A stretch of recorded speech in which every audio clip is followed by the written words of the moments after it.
Hello, everyone. Thank you very much for tuning in. This is the special presentation, which is basically your audio-visual recording for the reading on checks and balances for Unit 1, Lesson 5. Please be advised that you should have the Google Doc open for today's lesson, and you should be able to answer the key concept questions during and or after this presentation. Here's a little political cartoon that prefaces pretty much what the reading's all about. Today's lesson is all about the principles of government and how government should function. But is our government really the best? Is our system of checks and balances good or bad? Part of being a citizen of this country also entails us being critical of government, modifying things that can make it work better. Can we make our system of checks and balances work better? That's the question. Let's get started. What you need to know about checks and balances. The standoff between Congress and the Trump administration is intensifying. Is the framers' plan for a separation of powers playing out as they envisioned? Lately, it seems as if the federal government is at war with itself. The House of Representatives has been investigating the White House, and lawmakers have threatened to impeach President Trump over the findings in the Mueller report. Earlier in the year, the president vetoed a congressional resolution that would have prevented him from building his wall on the U.S.-Mexico border without Congress's approval, and a battle over one of Trump's appointees to the Supreme Court, Brett Kavanaugh, was among the nastiest in memory. House Speaker Nancy Pelosi has gone so far to say that the nation is mired in constitutional crisis over the president's blanket refusal to cooperate with congressional investigations. Trump has responded by vowing not to work with Democrats in Congress on any legislation until the investigations end. What's going on? Experts say it's a particularly heated showdown involving America's system of checks and balances. The framers spread power among the three federal branches, the executive, the legislative, and the judicial, and gave each branch the ability to curb or check the power of the other two. In many cases, the system works without much fuss, as when Congress approves a president's cabinet nominee. As other times in American history, two branches have dug in their heels and fought over their respective powers. We've had some challenges in the past, and the system responded appropriately, says Norman Ornstein, a scholar at the American Enterprise Institute, a conservative think tank in Washington, D.C. But I think we're at a time of enormous and important testing of that system. Here's what you need to know about checks and balances, and how they might come into play in the year ahead. Number 1. Why did the framers create checks and balances? There aren't a lot of functioning democracies to use as examples when the framers met in 1787 to write the Constitution. Many of them had read the political philosophers of their time and drew on their ideas. They took what they liked from the British system, they borrowed from state governments, and they improvised. What they came up with was what they thought was the best of all worlds, says Corey Beschleiner, a political science professor at Brown University. The checks are meant to be a way for all the branches to be accountable for the rule of law and the people, without any one branch being able to take over. The reason for the Constitutional Convention in Philadelphia, scholars say, was the realization that the Articles of Confederation, the new nation's first constitution, were too weak to effectively bind the United States together. The framers understood that the nation needed an executive with some authority to act on matters of national importance, but lurking in the back of their minds was the experience of being ruled by a tyrant, Britain's King George III. They had fought a revolution to get rid of the king, and they were leery of putting too much power in the hands of a president. The big innovation of the founders is that you divide power, says David Azerrad, a political expert at the Heritage Foundation in Washington, D.C. You don't put all the power in one place. You give the branches some control over one another. The underlying premise is that each branch is going to be protective of its power and will check the others. Next, down here for number 2, what does each branch do?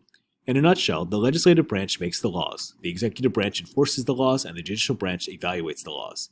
The three branches of the federal government are designed to work together, but also limit one another. Congress passes laws, but the president can veto bills passed by Congress, preventing them from taking effect. A veto, however, can be overridden if 2/3 of lawmakers in both the House and the Senate vote to do so. The president appoints federal judges, including Supreme Court justices, but the Senate has to confirm those choices, a power known as advice and consent. Advice and consent also gives the Senate the authority to approve any treaties the president agrees to with other nations. The federal courts can rule whether laws approved by Congress and signed by the president are unconstitutional, but those same courts are appointed by the president, subject to Senate approval. The president can issue an executive order and bypass Congress, but the courts can rule that he's overstepped his authority and block it.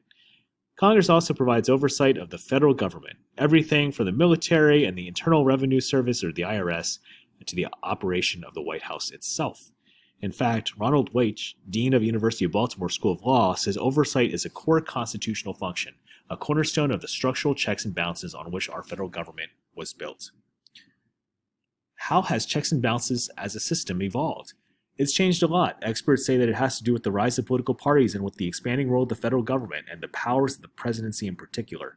The framers didn't like the idea of political parties. They were worried of what they called factions, creating divisions in government. Despite this fear, parties became America's political landscape very early on, while George Washington was still president. Today, parties are essential for things to advance politically, and that complicates the original design, says Michael Gerhardt, a scholar of National Constitution Center in Philadelphia. The rise of political parties increases the opportunity and motivation for conflict. The other big change is how powerful the government has become. For the first 75 to 100 years of America's history, the federal government did little. What we think of as national power is really a creation of the late 19th and early 20th centuries, says Sanford Levinson of the University of Texas Law School.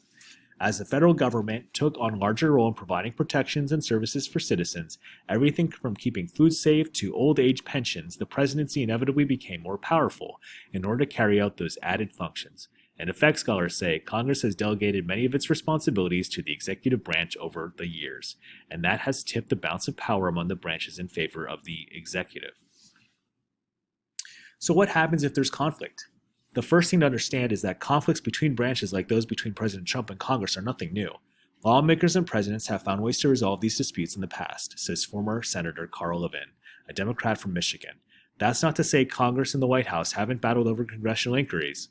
When they do butt heads, there are several options. The two branches may fight it out politically, meaning they try to exert political pressure on each other in an effort to persuade, and they can also turn to the third branch for a solution. That's what happened during the Watergate scandal that eventually prompted President Nixon to resign in 1974. When Congress was investigating Nixon's involvement in a cover-up of Watergate, they asked the White House to hand over the recordings of the Oval Office conversations. When the White House refused, Congress went to the courts. The Supreme Court ruled unanimously in the United States versus Nixon that the president wasn't above the law and had to hand over the tapes to Congress. The recordings showed that Nixon had obstructed justice, an impeachable offense. Impeachment is the tool that the Constitution provides for removing a president from office, or when he or she has committed treason, bribery, or other high crimes and misdemeanors. It requires the House of Representatives to conduct hearings, laying out the evidence, and then vote to impeach. The president is removed from office only if 2/3 of the Senate votes to convict him. That has never happened. Two presidents have been impeached by the House, Andrew Johnson in 1868 and Bill Clinton in 1998, but both were acquitted by the Senate and remained in the White House. In Nixon's case, once it became clear that there was enough support in Congress to remove him from office, he resigned. Impeachment is the nuclear weapon that Congress always has, says John McGinnis, a law professor of Northwestern University of Illinois, but there are dangers in using that weapon. So let's think about this. Is our system of checks and balances actually working? The short answer, it's too soon to tell. As the power struggle between the House of Representatives and the Trump administration escalates, we're watching the framer system of checks and balances at work. The current situation is a stress test on the system, says Bruschneider of Brown University. It's not yet obvious whether it's going to pass or fail. There are a few possible routes out of this standoff. The Trump administration could decide to cooperate with Congress on its investigations, the courts could intervene and demand that the president comply with the congressional oversight committees, and the House of Representatives could decide that impeachment is the only way out of the impasse. There are risks involved with all of these avenues. In any separation of powers situation, there's always a question of who's going to win power and who's going to lose some, the National Constitution Center's Gerhardt says. Those are the stakes that are being fought over now. How this clash will ultimately be resolved is still unclear, but one thing is certain, the 2020 presidential election is not that far off, and some scholars suggest that if branches don't settle the fight, voters might wind up providing the solution. We can have a resolution of this in another way, says John Fortier, the Bipartisan Policy Center, Washington, D.C. The people can speak, the people can decide if the president is right or Congress is right. And as you guys can see, the ever-shifting dynamics between the three branches of government is going to be something that only time will tell how this system has worked out. Thanks. Please remember to answer the key concept questions on the Google Doc and/or click on the link if you need any more clarity for this reading.